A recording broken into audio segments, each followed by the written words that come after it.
Hey everyone, welcome to another episode of Dateable, a show all about modern dating. And as we've talked about with so many other episodes on the show, we're not just about modern dating stories or tips or advice.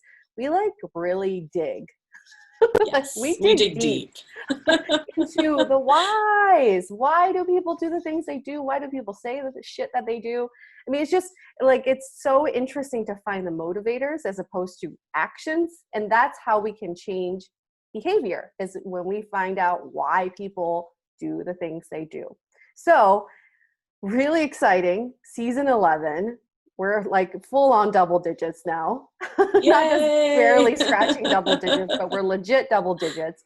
And also this year has been unprecedented for many reasons. So season 10, a lot of it was about COVID, quarantine dating, COVID dating, social distancing.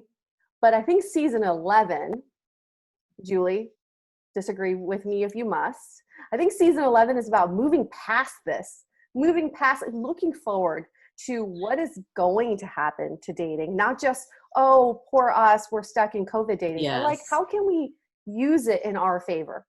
I mean, I think, like it or not, we're in a world of a new normal. Like this weekend, we hung out, we did stuff, and it's just kind of the way things are now. Like it's almost like you've accepted that this is life. And I think we're actually on a cusp of a major dating shift again. Like I think the apps, when they launched, that was like the first major shift, and things have progressed from there. But now we're in this new world, and it's no longer like, oh, this virtual date, I have to do it, or maybe I'll wait till this whole thing passes. But this is kind of like the world we're going to be in. And I think there's going to be so many things that happen in the next couple of years. Even, I mean, hopefully we find a vaccine and we're not all living in fear all the time. But the reality is we're probably going to have an economic fallout. Like we're going to just people, I think there's a lot that's happened that has let people date deeper and dig a lot into their own relationships and really bring to the surface what matters in terms of love and life.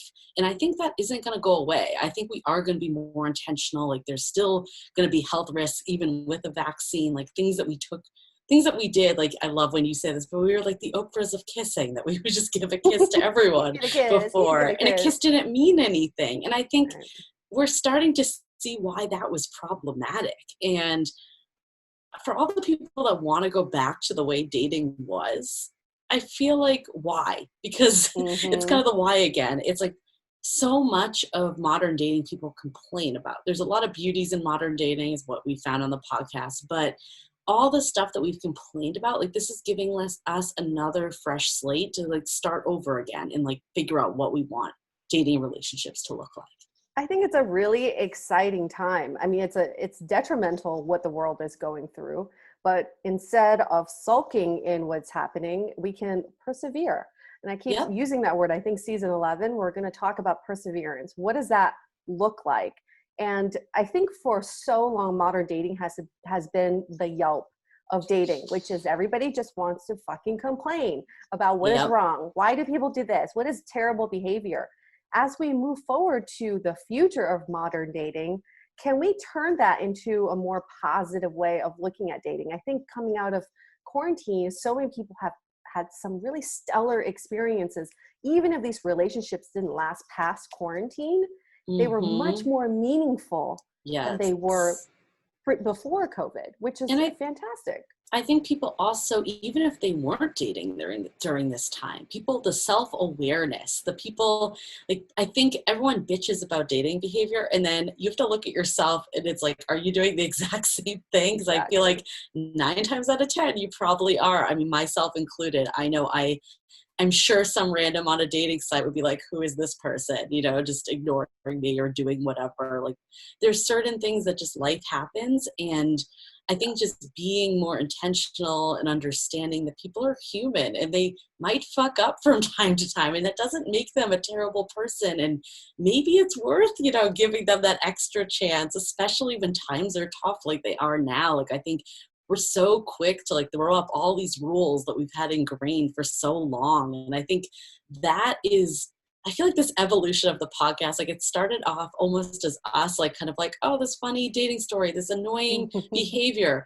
And then we've kind of like evolved to being like, okay, like, wait, what is all the stuff that we were ingrained from like an early age? And like, how do we get out of that to now, like, why do we think the way that we do? And like, why do we act the certain way? And like, how do we like use the whys to make the love lives that we want? Like, what's the point in bitching? Like, let's use what we have to make it work for us. And speaking of evolution, some of you have been loyal listeners for a long time, and some of you are coming through Yay. another channel, which is my old YouTube channel called Ask Miss Singlefied, where I gave dating advice to men.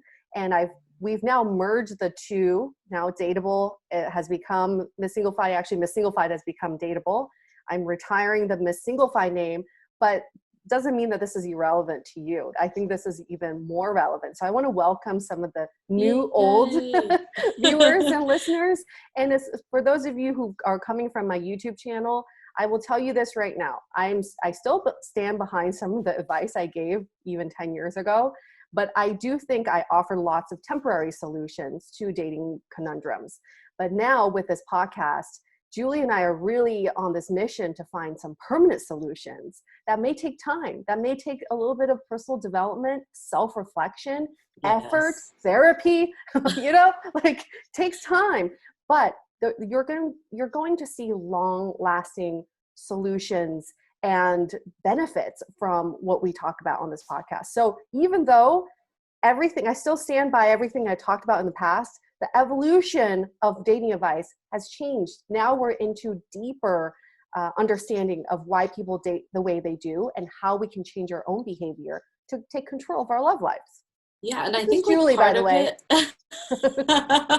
Yeah, for anyone I don't know. But I think it's like, I think, I've been like grasping on this, and one of our hosts in our Facebook group, so for anyone new, we do this really awesome Facebook group called Love in the Time of Corona, where we have like weekly happy hours, and just the community is super supportive. So if you're not in that now, I definitely recommend going over there. And one of our hosts, I was talking to him earlier today, and he said that what dateable means to him is that you're dateable, or you need to be dateable at every stage of a relationship. Like just having a relationship, you basically, like, it doesn't stop there, because he's like, there's so many people that are good at dating but bad at relationships. And it's when you stop showing up for your partner and you stop putting in the effort and stop doing all this stuff, that's when relationships fall apart.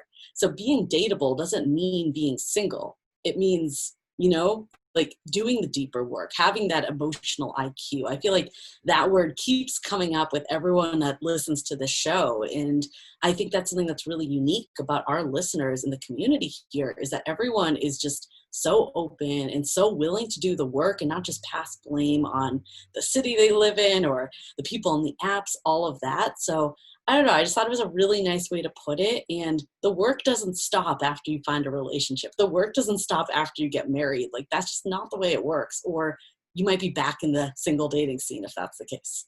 That's such a profound way of saying exactly what we've been trying to say on our podcast about this evolution of dating. I think we really want to offer the non-rom-com solution to dating. Yeah. So what I mean by that is rom-coms always stop at the two people get together and then the credits roll and you just assume everything's perfect.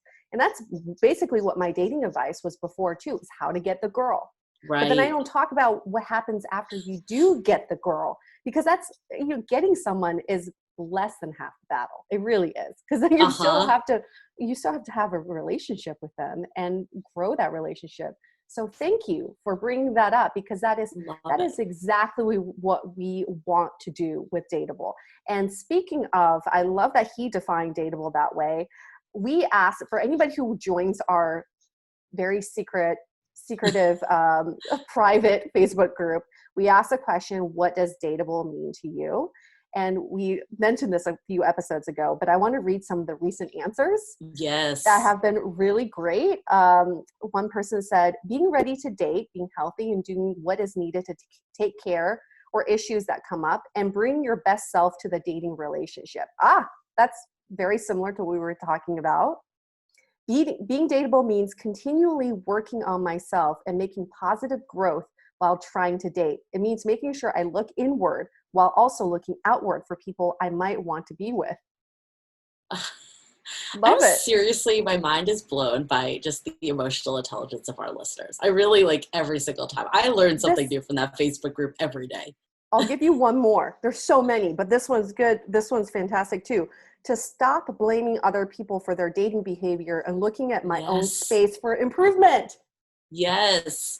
Yes. And I think, like we said, this doesn't stop after you found a partner. Like, then new stuff comes in. Like, you have to navigate conflicts. Like, you can't just, it doesn't end just because you have a partner. And also, is this the right relationship? Like, I'll speak for myself and love to hear your thoughts, Yue, but like, throughout the 5 years that we've been doing this, we've both been single at some points. We've been in relationships at other points. I personally feel like I have learned just as much when I'm in a relationship as when I'm single. Because I think we definitely love to talk about like the hacks you can do on dating apps and all that stuff. Yeah. But I think what people have been saying to me, because we've been talking to just a lot of our listeners about what is different about this dating podcast than all the billion of others that are out there. And one of the things that's come up, it's not that we fixate on these like small things, like the small tactics. It's like the big picture of like dating and relationships in yourself and self-love. And it's like the whole picture of what that landscape looks like. So I think there's something for everyone. And I don't think learning ever stops. It never stops and it never becomes irrelevant. Because now, I mean, for anybody new joining us, Julie's single, I'm in a relationship. And I've had this question before where actually my friend just asked me the other day, she's like, now you've been dating someone for 2 years. Did you stop doing your dating podcast? And I was like, no, I need to do my dating podcast even more because I'm learning so much more about my own relationship with myself just through this podcast. I'm not trying to toot our own horn here. That sounds so weird. Toot our own horn. Sounds like you're farting. I don't know. Is that the right phrase? That is the right phrase. Yeah. I'm not trying to like make us look really good here. I think what we're both trying to say here is we've both benefited so much from the conversations we've had on Dateable. And that's why we keep going. That's why we're on season 11, because you never stop learning. Yeah, well, it's not boasting ourselves. It's boasting our amazing guests that we have that like start to like make you really think about things and like what you want in a relationship, what you want out of life. Like all of that stuff is big picture things. So, and we have these really insightful conversations, and sometimes they start off, maybe they seem like they're just kind of silly, like our would you rathers. So anybody new coming in, every Wednesday on our Instagram at Dateable Podcast, we post a would you rather question and we have people vote on it. And honestly, like the questions may seem really simple, but they elicit such fascinating conversations. So the one we had last week was, would you rather, okay, in a relationship, would you rather be the reacher or the settler? And Julie, you can explain this a little bit more because you love How I Met Your Mother reference.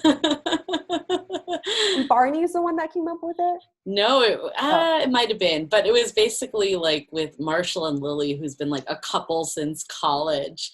They were talking about like who's the reacher and who's the settler, and there's always a reacher in a relationship and always a settler. Whether you agree with that or not, that show was also like done like 10 years ago. Yeah. Like I think some of the humor doesn't necessarily transfer over, but I mean, I did love the show at the time, but I think that statement is interesting, and I think the responses we got were very interesting. Well, what would be your answer? So I did actually vote in the poll. I voted through my personal Instagram.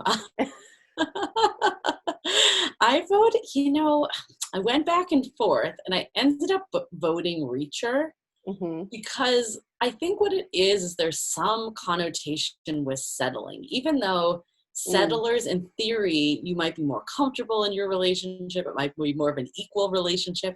It's probably the stuff that you actually do want in a long-term relationship. But there's something about like, and I'm not a promoter of games and dating by any means, but there is this human psychology that if you work for something a bit, you feel like it's more valuable. That's true. And I don't think that like you need to do it like at the level of like, oh, I'm not going to return his text for 3 hours. I'm going to make him stay on his toes or anything like that. But I do think if like you're constantly just bending over backwards and doing whatever, like you do seem less valuable. And it's more like, oh, I'm settling. So I think what you're settling on can be very different, and what you're reaching is very different. But that was the logic I used when I answered the would you rather. What would you pick? I'm the total opposite, Oh, because my legs are tired from chasing motherfuckers for so many years. And I think that's the connotation with the reacher, is that you constantly chase after your partner. yeah. They're not within reach. And I think with the settler, I agree. I don't like the negative stigma around settling, but I do think there's something nice about settling where you have come to accept the relationship in a comfortable way that you can like that's sustainable. And I also think that for me, attraction grows over time, chemistry grows over time. So the kind of definition of settling is maybe in the beginning there isn't much of a romantic interest, but there's a friendship. And then slowly you develop that into a romantic relationship. So I would prefer to be the settler, but I would also say this: in any given relationship, you and your partner will always switch roles. Yes, I think that's a good changes. point to pick. That's a really good point, because I feel like there were times in my last relationship that I'm like, I feel like I'm putting in more effort. And I remember like one of my best friends who is married and, has been married for a while. She's like, it changes over time. And then when she said it, I like really did think about the relationship, and there were definitely times where it was flipped. And it's just like, sometimes it depends on what else is going on in someone's life, like what other bandwidth they have happening. It's not always going to be 50-50. I'm definitely someone that wants an equal relationship, but I think the part that I've had to like change the way I think over time is it might not always be 50-50.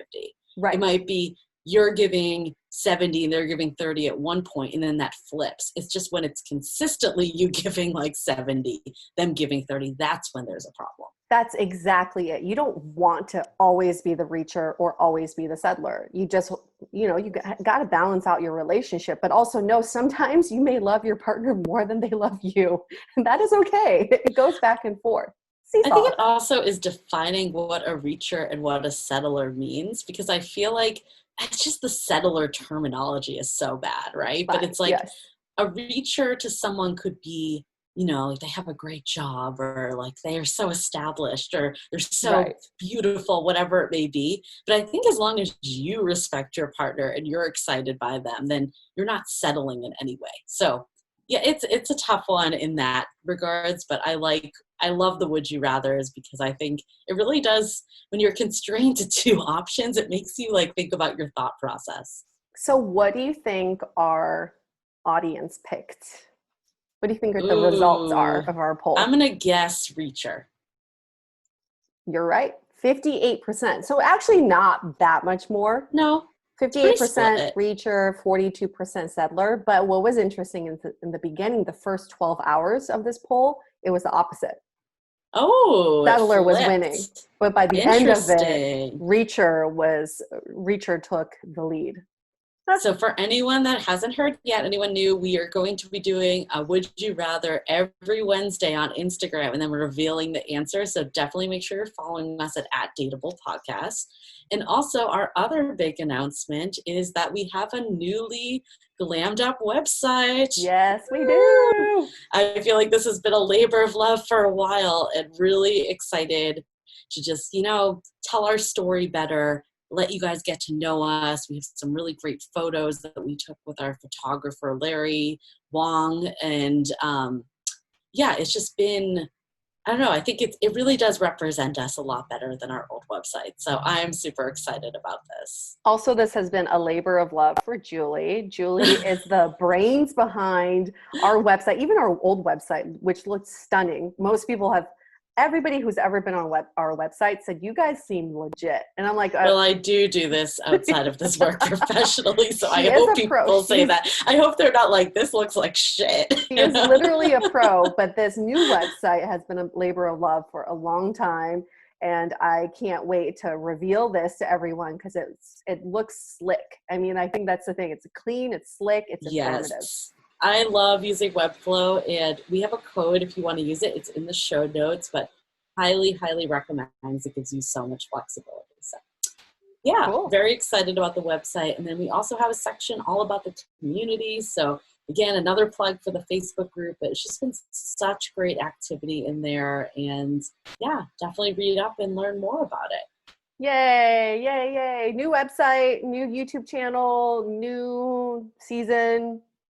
New, I don't know, new hair. I don't know. I don't even know. I just want new things. But yes, we're so excited to start season 11. We've been working on it, recording it, and we're bringing you some fantastic guests. But we should also talk about what happened yesterday, Julie. Because, okay, I won't go into like a long story of what happened, but there's been a heat wave in San Francisco, which means anytime it gets above 80, people freak out. They're like, oh my God, it's a fucking heat wave. So Julie and I and a couple friends, our friend Louise that we talk about all the time, we decided to meet up in the Mission District where they closed off a street to cars. So it's like you can dine outside without cars, driving by you. And so we're dining there. It's hot as hell. And this guy walks by, has a mask on, but nothing else on. No, he had a mask. He had a mask. I saw him there last weekend, which is the best part is I was down there also last weekend. He was totally butt naked, like nothing. And this time he got pulled over by a cop last time. He did have the face mask on, but just literally nothing else on. So this week he had like a net on his dick, basically. So we were joking that they're like, wait, I don't know if he has a mask on. I'm like, no, he has a mask on. Oh, he definitely has. This guy was strolling through like he was at the mall, just like, hey, just checking out the street. And the people had a backpack on, which I thought was interesting. He had a little backpack on and a little penis mask and a full face mask. And just stroll. I mean, it's a very San Francisco thing, but I think it doesn't even faze me anymore. I love that. But I feel like I've been in quarantine for so long that I kind of forgot what San Francisco was like. Yeah, and seeing it like a naked dude with a huge ass penis, by the way. We were saying it's self-selecting. It's self-selecting. You're not going to walk around if you don't. But I'm like, well, he's got it right. It's hot, so we're he's got the right idea there.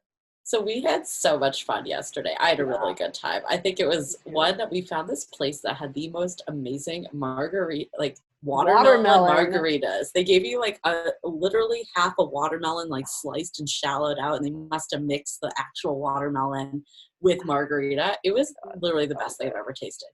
But I think also we just had really fun conversations. And I think one of the things that I've enjoyed about quarantine or post-quarantine life, I guess we're in like this next phase. Who even knows where we are anymore? But I think it's like also like, I mean, I definitely hung out with like your boyfriend before quarantine. You did? When?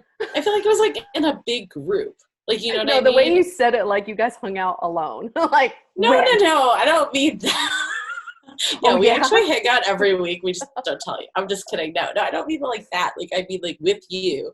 But I feel like it was always like you bring your friends, he brings his friends, and it was like a big group of people, and it was harder to like have those conversations. But yesterday it was like him and his friend, and then like a couple of our friends. And I think it's just like it's much easier. I do better in small groups, so I think it was really nice to just be able to like get to know people and like do that more one-on whatever group. It was not one-on-one, but you know what I mean?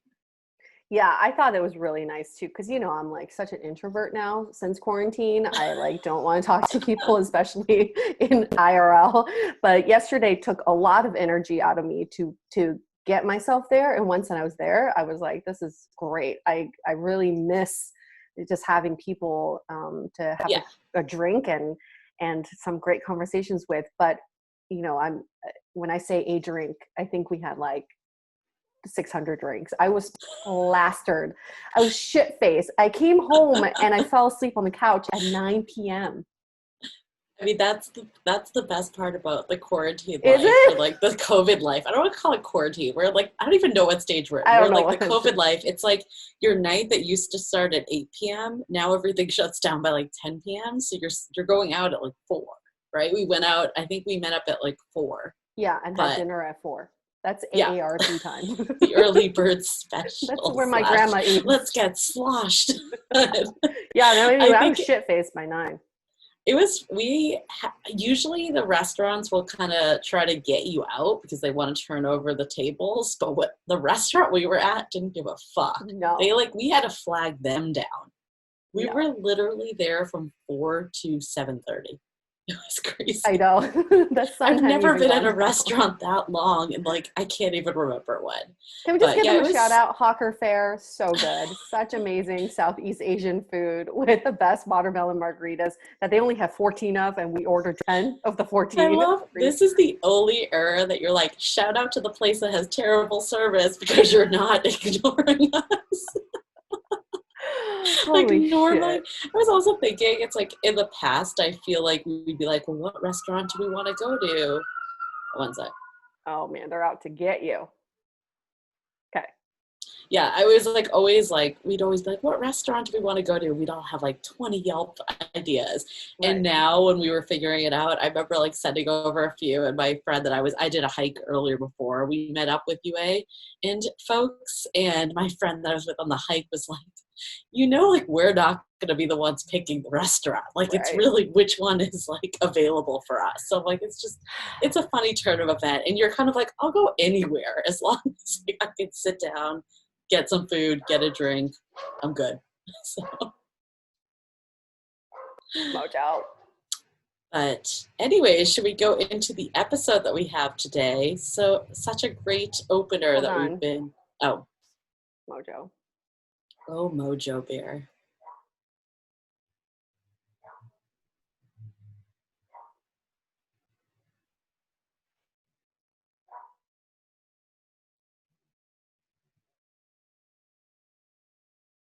Okay. So should we get into the episode for this week? Because I'm so Sure. excited about Yeah. this Of one. course, people want to know about this episode and why it's a season premiere for us. And this conversation was mind blowing to me. But it's all about the timing of life Mhm. and making the choices that you want in order to take control of like whatever the other external factors you're facing. That sounds so cryptic, but this episode is really about trusting timing in life and knowing that Mhm. wherever you are is where you should be. I'm actually pulling up a quote that we put on Instagram, which was literally the most popular quote we've ever put up. And it said, no, but seriously, normalize finding love in your 40s. Normalize discovering and chasing new dreams in your 30s.